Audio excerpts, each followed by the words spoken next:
Hello, everybody. Welcome back. Hello, everyone. Hello, friends. I feel like I always say that on my stories. So, what better way to start this podcast with the same greeting? Hello, hello, hello. Okay, we have Taita here with us. Taita, you can say hello. Hello. Hello, everybody, and welcome to episode 95, celebrating my 2 years in podcasting. Oh my gosh. Hello, Middlers. Welcome to episode 100. 100 episodes done up. I gotta stop. And for the last time this year, hello, Middlers. Welcome to episode 110. We are doing this one last time in 2021. It is the last episode of the year. It is finishing on episode 110, which means the new year is starting on episode 111. I love to see it. Thank you for being here. I am Stephanie, the medium in the middle, and we have an exciting episode today. I know I say that every single week, but every single week, I mean it. I apologize if I sound a little stuffy. Go on my Instagram if you want the full story of my energetic sickness, but there will be an episode about that in the new year because it's relevant, especially around this time. But we are powering through and getting you out this last episode of the year. And first, we're going to start with all of the exciting announcements we have. So, drumroll please, the biggest announcement is a medium named Bree and I are doing a live event in Banff, February 20th, 2022, and the tickets go on sale today, right now. If you are listening to this podcast, the tickets are on sale. If you are around Banff, Calgary, in the area, come see us in real life, February 20th. The event is being held at the Banff Rocky Mountain Resort and Conference Center. It is 2 to 4:30 p.m., and you are going to have the two of us reading the room. So Teresa Caputo style, we will be reading the room for everyone in attendance. You're obviously not guaranteed a reading, but if you were at my group readings at the Banff Wellness Retreat this year, you know that even if you are not looked directly in the eyes, you still get beautiful messages and connections from your loved ones. I cannot wait. This is a big BHAG for me. I want to do a big group reading once a quarter in the new year, and this is kicking off the new year right with a medium named Bree. She is coming all the way from Ontario. We are doing this live event, so if you want tickets, the link will be down below in the show notes, and I am so excited for this. In other exciting news, my last offering of the year is the December meeting in the middle. We are doing 2021, a year in review, and then goal setting, looking ahead into 2022. It is a 2-hour workshop. Join me on December 30th. That is held virtually, and everybody gets the replay. The link for that will be down below in the show notes. And one more time, I'm going to tell you that Reiki courses are open for the new year. There's level 1 in January. There's level 2 in February. If you want to learn Reiki, that's all available and open. There are still spots left, so treat yourself. Merry Christmas to you. And buy yourself one of these amazing things. I'm so excited for all the things that are coming up. I hope you are too. But first, we're going into a little season of rest and relaxation and recharge. So on that note, I pulled a final card for the year one last time from the Colette Baron Reid, the Enchanted Map Deck for 2021. The card I pulled was card 23, Golden Palace. There is always enough. The Golden Palace card represents good fortune, ambitions fulfilled, wealth, and prosperity. It may also indicate emotional fulfillment, as perhaps you're entering a time of happiness that's long overdue. The message here is that self-worth isn't measured by what you have, no matter how abundant your life is. Instead, it comes from what you are, how authentically you're living your life, and how much love you're willing to share. Granted, receiving this card does not indicate material gain and a furthering of tangible rewards. But things come and go, and knowing your true value leads to even greater riches now. Share the wealth. I mean, I know I don't even have to say it, but what a great card to end 2021 on. I always love it when the cards just know. So I did this last year as my last episode of the year, and I want to do it again this year as my last episode of the year. 21 things I learned in 2021. 2021 was a great year for me, a lot of growth, a lot of expansion. I started this year on episode 65, ending it on episode 110. 45 episodes this year of the podcast. The podcast turned 2 this year. We hit our 100th episode this year. So lots of really exciting things. So this will be the last episode until January 11th, 2022. That's when we will be coming back. So a few weeks off, but I have 109 other episodes that you can listen to if you miss my voice during this time. So I wanted to jump into 21 things I learned in 2021. I like to do this at the end of the year. I like this reflection time. And this is a lot of what December 30th's workshop is going to be about, this type of reflection. But I wanted to kind of do this early and share it with you and encourage you to do this on your own. So I try not to repeat things that I already know, but sometimes things just really get cemented in, you know? So these 21 things are in no particular order, and I'm sure there's plenty more, but this is what I came up with. So, number 1, the first thing that came to my mind when I was writing this list is, and I feel like no one tells you this, buying a house is a lot of paperwork, and the banks are really hard to deal with. They make things difficult for what seems like no reason. They almost act like you're the first person they've ever given a mortgage to, and it's like so many hoops and appointments and phone calls, and you're going here and there and everywhere. It's like, listen, I know you're going to give me the money. You know you're going to give me the money. Why are we playing this dance? So I really learned what it was like to buy a house this year because I purchased my first place, and that was a huge learning experience in itself. I'm going to kind of wrap that one up all together, just being like, holy moly, they make it hard. So just an FYI. Number 2, going with kind of number 1. The first 2 weeks of having a puppy is mega challenging. They pee everywhere. Why does no one talk about this? Why does no one talk about the pee? Why does no one talk about that? And I just feel like it's all like, oh, new puppy. No one talks about all of the pee. I mean, it gets better fairly quickly, but those first 2 weeks, I was like, what in the hell did I do? Now it's great. He sleeps most of the day. Archie's the best. But it's just like no one really prepares you for having a puppy, and it's hilarious because when I first got a puppy, I had a lot of conversations around like, are you ready? Are you sure you want that commitment? Puppies are a lot of work, rah, rah, rah, rah, rah. And I was like, why does no one say this when anyone's talking about getting pregnant? It's like we try to talk people out of having puppies when we should be talking people out of having children. You know, like, do you really want this 15-year commitment? Do you really want a 30-year commitment, Susan? I don't know, because a kid seems like a lot more work than a puppy. I can lock him in a cage and leave. Anyways, that brings me to the next one. I'm going to skip ahead because I think I put this further down the list, but it goes in line with, I don't want kids. Having a puppy made me realize I don't want kids. And I've known this since I was like 15.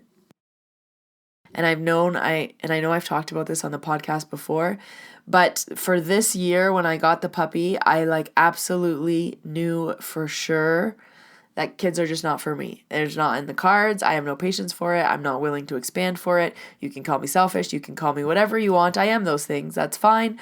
I'm not having children in this lifetime. And I absolutely decided 1000% this year that I learned that through having a puppy. And this makes dating a lot easier because if anyone wants a child, I'm just like, well, I don't want to waste my time because I absolutely do not. Before I was like playing with the idea, maybe if I meet the right person, I don't know. I don't want to rule it out. Now I'm like, hell no. Hell no, hell no, hell no. A puppy is the only thing I will ever mother. Okay, this brings me to number 4. Put in the same amount of energy that you are going to get out. So this is something that I really learned this year. Your input and your output need to be balanced because this is kind of a form of energy protection. You can say it's a form of boundaries, but what are you getting out of something? Be very mindful of what you're putting in. And I found myself kind of saying that to someone. They're like, oh, I never thought of it that way. Like, are you putting in, hours and hours and hours and hours of work into a workshop that you're only going to make $100 for? Or are you putting in, 40, 50, 60 hours into a course that you can repeat?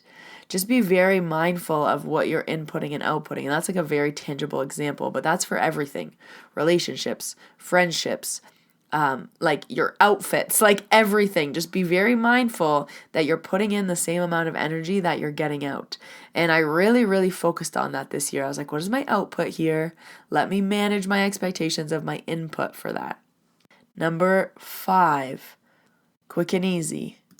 Say yes to things and say no to things with intention. And I think I had kind of more of a focus on the yes this year. I'm really good at saying no, but I really was mindful this year to say yes and no with intention. Don't say yes when you mean no, and don't say no when you mean yes. So that was something that I really, really focused on this year. I was like, I stopped and thought, do I want to do this? Or am I just saying yes in the moment? Because no sometimes gets really easy to say, and I wanted to make sure that I was speaking with intention. So this brings me to number 6 of the things I learned this year. I learned that being alone is really nice, but also being with company is really nice. And it was interesting this year. I had to find a balance that satisfies both categories because the pendulum had swung both directions. We went from lockdowns to back in person. I had to be very, very mindful of what I needed, even when this decision impacted others. Do I need alone time? Do I need a recharge? How's my batteries feeling?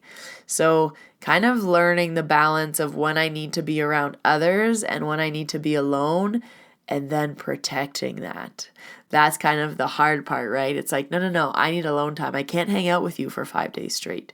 Sometimes that affects other people, but it was really, really important for me this year. I got smacked a few times when I didn't listen about respecting my boundaries when it comes to being alone versus being with others. This one was a hard one for me to learn, and I feel like I'm still learning it. But number 7 is, and I feel like everyone listening to this needs to also hear this lesson, talk about your business. Talk about it. Give people your business cards. I act like I want to keep my business cards. Why? They're meant to be given out. Throw them on the floor. Leave them on a table. Leave them in a washroom. Use your voice. You are your company's number 1 advertisement. And I almost ignore this sometimes. And it's interesting when I notice I do give out my business card. It's like, ooh, who am I? And I'm like, no, I am that person. Talk about your business. We have nothing to be ashamed of. If I owned a hair cutting salon, I would be like, hey, come get your hair cut with me. Same thing. So talk about your business. Use your throat chakra. Let it sing, let it expand, and talk about your offerings. This was a hard learning this year because we're so used to staying small. Play big. Okay, and for number 8, we're jumping back to an adulting lesson that I learned. But number 1, furnishing your house is hard. Number 2, couches take a long time to find and then order. I just don't understand why the simplest things in life are made so difficult, like ordering a couch, finding a couch. Why do they take 4 months? Why? Also, I know about all the shortages and all those things going on, but it's just like even in normal times. So couches take a really long time to find, and they're such like a huge part of your space. And I never really had to buy a couch that was for me exclusively in a very small space where, it matters a lot. So yeah, I learned a lot about that. In the same way where I talk about, you get to decide who you're showing up as when you put on an outfit or when you buy new clothes, you're like deciding who you are. I feel like furniture is an expansion of that. You're deciding what your space is. You're deciding what it means to you. You're deciding so many things. It's really important.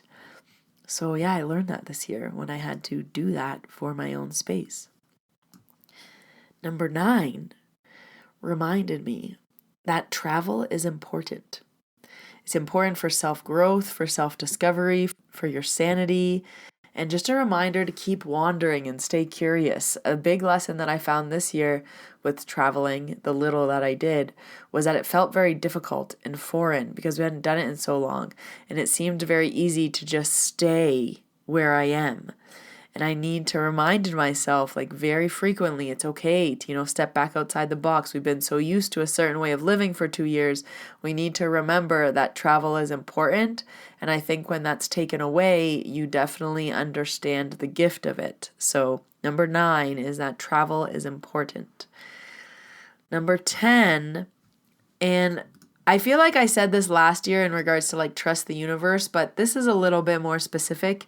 Number 10 is what is meant for you will come into your path. What is not meant for you will be removed from your path. And you need to trust this. You need to trust this so much that when something is being removed and you are like, why? It's because something better is being replaced. It's going to be replaced with something better. And this was a really big, big thing this year of like really trusting what is meant for you will come. What is not will be removed. And that's not to say that you don't need to work for things that you want, but certain things will be easy, certain things will be hard. There's usually a reason. And if it's hard, it's either not meant for you or there's a lesson wrapped up in there, and it's your choice to figure out which one of that it is. Okay, this one came later in the year, this lesson, but I think it's a good reminder, and I think you all can hear this one too. So number 11, give yourself the opportunities to do hard things, because by doing that, you give yourself the opportunity to impress yourself with the outcome. You will stay small if you keep yourself small. Let yourself prove yourself to yourself. I know I said yourself a lot, but this kind of idea of giving yourself opportunities to play big, to play with the big boys, to shoot outside the box, to do things that are hard, scary. Give yourself those opportunities, because if you don't, you will remain exactly where you are forever. So number 11 is give yourself opportunities to do hard things and impress yourself. So I think I said this in my 2020 recap, but again, really solidified this year. Number 12, expensive skincare is worth it. Take care of your skin and take care of your face. I turned 32 this year, and just my face and my skin became very, very important and aware for me, especially we're wearing masks, I'm not wearing as much makeup, and I really, really learned that you need to take care of your skin and your face. So that was a very good lesson to learn. Number 13, a phone call goes a long way. Stay connected.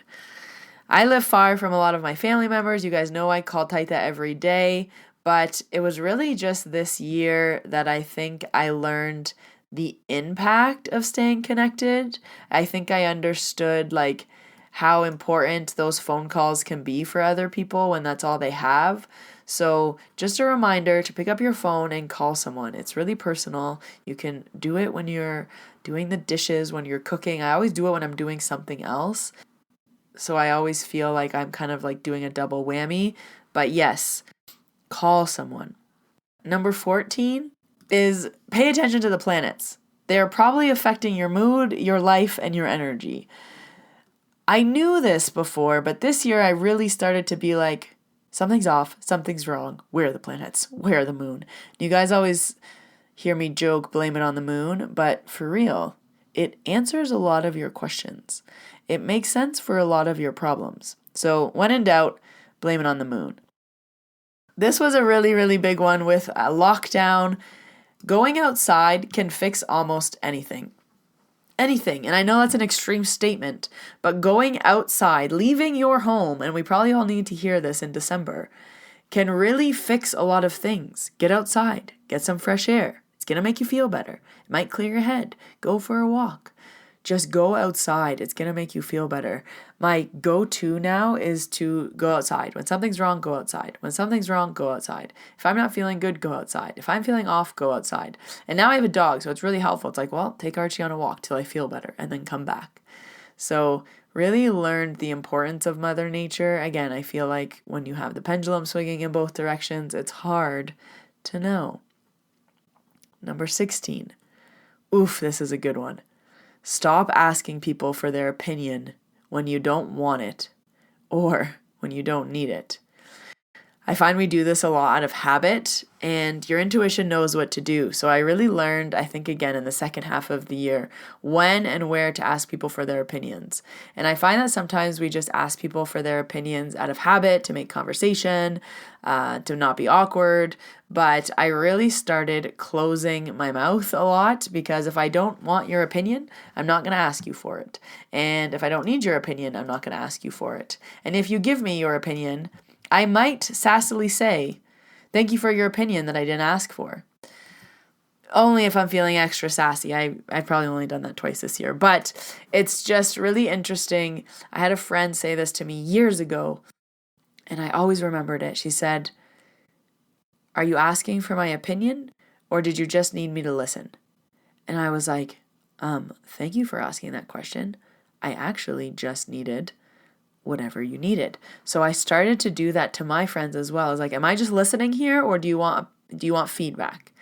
And it's just really nice when you give people that space of, hey, am I listening, or do you want an opinion? And when people get to choose what they want, it really improves the interaction. So yeah, stop asking people for their opinion when you don't want it. And you know you don't want it. It just blurs everything in your mind. It makes it fuzzy. It makes you go back and forth for no reason. Again, if can go as simple as an outfit. Hey, do you like the red or the black? Oh, I like the black. Oh, I really like the red. Well, I like the black. I think it looks better on you.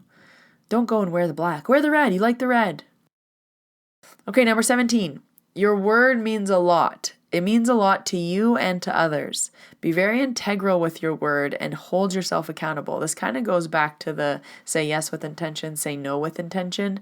But when you hold yourself to your word, it makes what you say very powerful to yourself, to others, and to the universe. You are declaring things with your word, with your throat chakra. So just remember, your word means a lot. This is why I started to really watch what I say. I try to really watch what I say yes and no to. And it kind of leads me into number 18, which is say less. I learned to say less this year. It's really interesting when you give people space to speak and when you let them come to their own conclusions. It's much more powerful than if you speak. And I've been really wanting to go to another silent retreat. I had a silent day when I took my yoga teacher training in Costa Rica, and it was honestly amazing. The amount that I learned from one silent day. And I want to do a full week of silence, but I used to say a lot in my sessions. I used to say a lot just in general, but my mentor told me we don't have to be the experts on other people's body. And being mindful of your ego has really helped me grow, being mindful of my own ego, being mindful that I don't have to be the expert, being mindful that I don't have to be right, being mindful that I don't have to tell you what's wrong with you. You know what's wrong with you. Being mindful that I don't just have to, be flashy to be flashy. So I really started to say way less and just give people space. And that was a really, really big lesson this year. So even when my Reiki students are always like, what do you say in Reiki? And I was like, now, not much. It's like, it's not my job to tell you that your right knee hurts. You know your right knee hurts. If I tell you your right knee hurts, I'm just doing that so that you know that I'm great. That's not the point here. If I'm spending a lot of time at your right knee, you also know why I'm at your right knee, because your right knee hurts. So there's no point in me saying anything. That's just for my ego. So I learned a lot, especially in like teaching Reiki, just certain things that I was doing. I'm like, that's only for me. I'm going to shut my mouth. And it became really, really powerful, because now when I do say things, I try to say them with intention. Okay, number 19. This is important. You get to decide what your life looks like and who you are being every day. You get to decide. It is a choice. It is a choice. But make that decision wisely. Every day you get to decide what your life looks like and who you are being. Make that decision wisely. This was huge for me, especially when you have tests and you have difficult relationships and you have things come up that are, hard for you to deal with. These are your life tests. These are the journeys of life. You get to decide who you're being. So be that person. Okay, last two. Number 20. Listen to your body. I know this one, but it just seems like it's a constant reminder. Your body has your back, just like the universe has your back, and it knows what you need, so listen to it. Listen to your body's whispers, listen to its screams, listen when it's sick, listen to your intuition, listen when you need rest, listen when you need to say yes, listen to when you're being scared, know when you're being scared, understand your fear, listen to your body. It makes life so much easier, so much easier. Okay, and last but not least, the 21st thing I learned. This one should be obvious. You can have anything you want. Literally. You can have anything you want. This year is really when my manifestations went crazy and it became like a game for me. So I know it probably seems like I've been talking about this forever, but when people ask me about how I became so good at manifesting, it's really a mindset shift. As soon as you believe you can have anything you want, you can literally have anything you want. And I've shown this time and time again on my Instagram, from small things like manifesting coffee-flavored, gluten-free, dairy-free cupcakes, to big things like the condo that I live in, having exactly what I wanted. It's very close to Banff Ave. I'm on the side of Banff Ave that I wanted to be. I wanted a bathtub. I wanted underground parking. I wanted a window over the sink. I wanted storage. I wanted patio with sun in the evening. And I literally got it all. So you can have it all. And once your mindset shifts, it really starts to become a game. So this year I really, really learned you can have anything you want. Anything. There's no limitations. So manifest, but just know that it's already yours.